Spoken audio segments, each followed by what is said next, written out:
System Location is a great game, it has absolutely no flaws whatsoever, and is in the running to be a better game than Half-Life 2, Doom, and Magic the Gathering combined. Are the fanboys gone yet?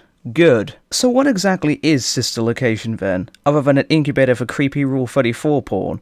Well, it's a recanon of the already established Five Nights at Freddy's formula, which turned out by Scott, I have no social life, leave me the fuck alone you bastards, Coffin. And like the past games, the animatronics are either trying to kiss you, molest you, or shove their hand up your ass and play Old Man Yellow with your sphincter. So you play the game as a technician, which obviously means you have to fix things, but what they didn't tell you in the job interview was that to get to each area you have to enter a room filled with one of these killer robots. Not to be facetious, but I will be anyway. Why the fuck could there not be a vent underneath the room, on top of a room, or through a room with electric barbed wire around it?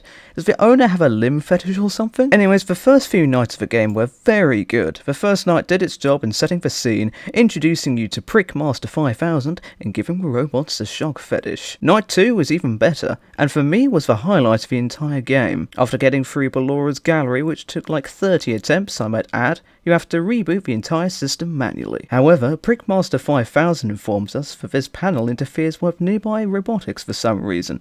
And lucky for you, some bastard put the bear animatronic in the parts and services room with you. And if that wasn't enough, if you stay in the cameras for too long, the prick starts moving and hurling abuse at you. And then you have a voice that tells it to piss off, or maybe the bunny tells it to piss off, I'm not too sure. I don't know whether it was the constant beeping of the recharge button, the slightly unsettling voice of Funtime Freddy, or the fact that it was 2 AM and I still haven't passed out yet, but the game just clicked together and plays like a clown in a police lineup. However, Night 3 really lost me. After flashing Funtime Foxy 10 million times, I finally made it to the parts and services room only to be killed by that fucking Bonnie hand puppet like a million times. This then went on for around 20 minutes before I exclaimed fuck it and played something else. And whilst I haven't played Night 4 myself, a lot of people say it's the worst night of the game, and I don't know about you, but I don't feel like playing one shit night to be rewarded with an even shittier night, to then learn how Eggs Benedict gets poached. Honestly, this is the kind of game that's more fun to watch someone else play than to play it yourself.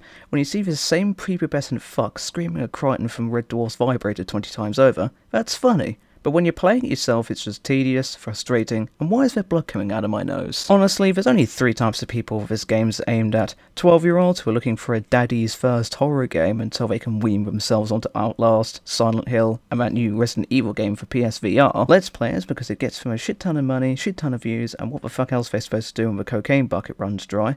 And the third is die-hard FNAF fanboys. In which case, what the hell are you still doing here? You probably already bought the game 5 times and looking for validation that it was money well spent, and you wouldn't have got a better value for money shoving coins up your ass until the couples come around.